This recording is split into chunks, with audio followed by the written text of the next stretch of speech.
ये आज नए टॉपिक के बारे में चर्चा करेंगे, चुंबकत्व एवं द्रव्य।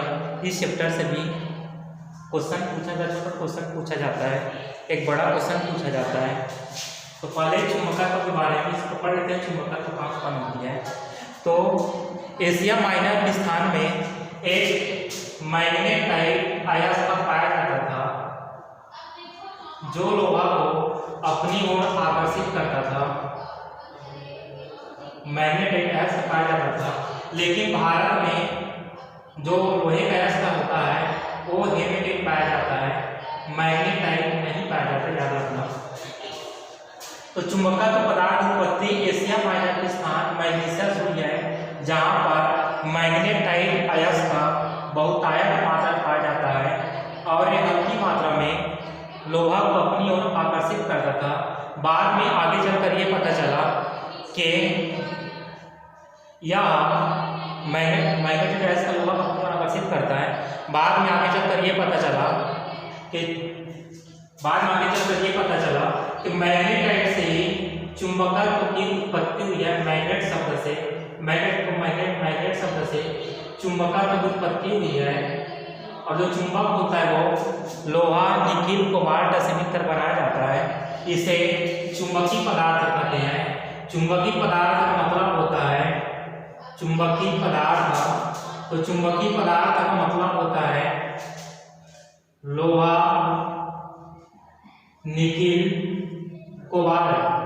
तो लोहा, निकिल, कोबाल्ट से बनी वस्तु को चुंबकीय पदार्थ कहते हैं। तो चुंबकीय पदार्थ को जो पदार्थ चुंबकीय पदार्थ को अपनी ओर आकर्षित करता है उसे चुंबक कहते हैं, और चुंबक के गुण को चुंबकत्व कहते हैं। लेकिन चुंबकीय पदार्थ का मतलब होता है लोहा, निकिल, कोबाल्ट। तो जो वस्तु चुंबकीय पदार्थ को अपनी ओर आकर्षित करते हैं उसे चुंबक कहते हैं, या चुंबकीय पदार्थ को अपनी ओर आकर्षित करता है और चुंबक के इस गुण को चुंबकत्व कहा जाता है। अब ये चुंबक क्या होता है, दो प्रकार का होता है। पहला होता है प्राकृतिक चुंबक, सेकंड होता है कृत्रिम चुंबक।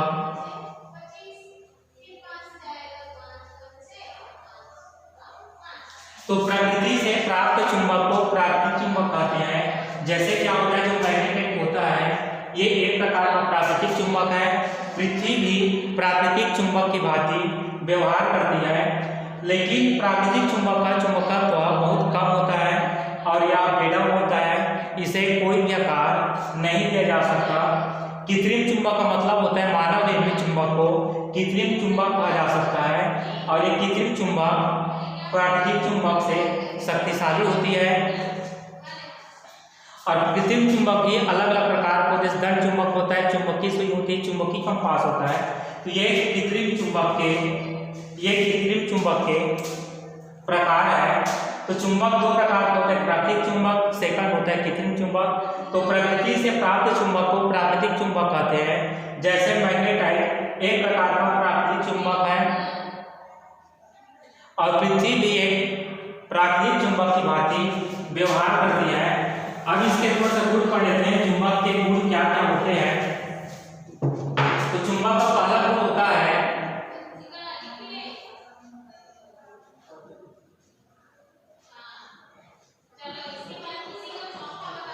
ये चुंबक का गुण। तो पहला गुण होता है चुंबक चुंबकीय पदार्थ को अपनी ओर आकर्षित करता है। सेकंड होता है चुंबक के उत्तर और दक्षिण दोनों ध्रुव को पृथक करना असंभव है।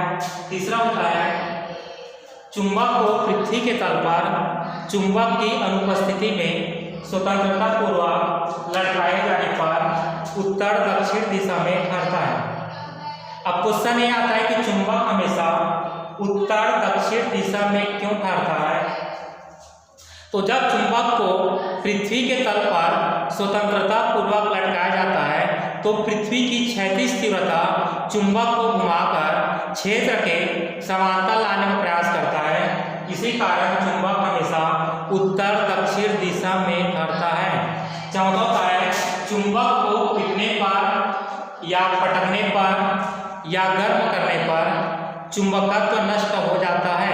ये एक प्रकार का क्वेश्चन है कि जब चुंबक को पीटा जाता है या पटका जाता है या गर्म किया जाता है तो इसका चुंबकत्व नष्ट क्यों हो जाता है। तो जब चुंबक को गर्म किया जाता है या पटका जाता है या पीटा जाता है तो चुंबक के अणु तेजी से दोलन करने लगते हैं, जिससे आणविक बल टूट जाते हैं, अतः चुंबक का चुंबकत्व नष्ट हो जाता है। अब इसके आगे थोड़ा थोड़ा परिभाषा जो होती है जैसे यह पहले चुंबकीय ध्रुव,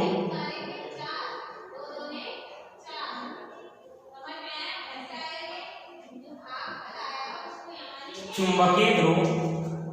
तो जब लोहे के छीलन में चुंबक को डाला जाता है और चुंबक को डालने के पश्चात निकाला जाता है तो चुंबक के जो किनारा होता है, ये चुंबक का जो किनारा होता है चुंबक है, चुंबक जैसे किनारा जैसे ये एक ध्रुव है, जैसे मान लीजिए ध्रुव है, तो ये जो किनारों पर छीलन की मात्रा सबसे अधिक चिपकी हुई होती है। इसका अर्थ ये हुआ कि यहाँ पर चुंबकत्व सर्वाधिक होता है। तो चुंबक के सिरों के निकट स्थित जिन बिंदुओं पर चुंबकत्व सर्वाधिक होता है उसे चुंबकीय ध्रुव कहते हैं। ध्रुव दो प्रकार होता है, एक उत्तरी ध्रुव, दूसरा होता है दक्षिणी ध्रुव। तो जब चुंबक को पृथ्वी के तल पर स्वतंत्रतापूर्वक लटकाया जाता है तो जो ध्रुव उत्तर की ओर रहता है उसे उत्तरी ध्रुव कहते हैं और जो ध्रुव दक्षिण की ओर रहता है उसे दक्षिणी ध्रुव कहा जाता है। इसके आगे चुंबकीय अक्ष, चुंबकीय अक्ष। तो चुंबकीय अक्ष का मतलब होता है जैसे यहाँ पर एन ध्रुव है, नॉर्थ है, यहाँ पर क्या एस है, तो चुंबक के दोनों ध्रुवों को मिलाने वाली काल्पनिक रेखा को चुंबकीय अक्ष कहते हैं। तो चुंबक के दोनों ध्रुवों को मिलाने वाली काल्पनिक अक्ष को चुंबकीय अक्ष कहते हैं। इसके बाद आता है प्रभावकारी लंबाई। प्रभावकारी लंबाई, तो प्रभावकारी लंबाई का मतलब होता है चुंबक के दोनों ध्रुवों के बीच की दूरी को प्रभावकारी लंबाई कहते हैं। इसे 2l से व्यक्त किया जाता है। तो चुंबक के दोनों ध्रुवों के बीच की दूरी को प्रभावकारी लंबाई कहते हैं, इसे 2l से व्यक्त किया जाता है। आगे होता है ध्रुव प्राबल्य।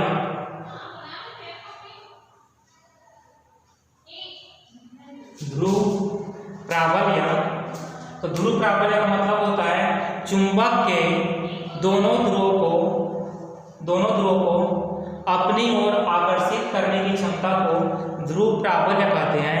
तो चुंबक के दोनों ध्रुव कौन कौन से होगा, एन होगा, दूसरा होगा एस मीन्स एक नॉर्थ होगा, दूसरा होगा साउथ मीन्स होगा उत्तरी ध्रुव, दूसरा होगा दक्षिणी ध्रुव। तो चुंबक के दोनों ध्रुवों को अपनी ओर आकर्षित करने की क्षमता को ध्रुव प्राबल्य कहते हैं। और इसका मात्रा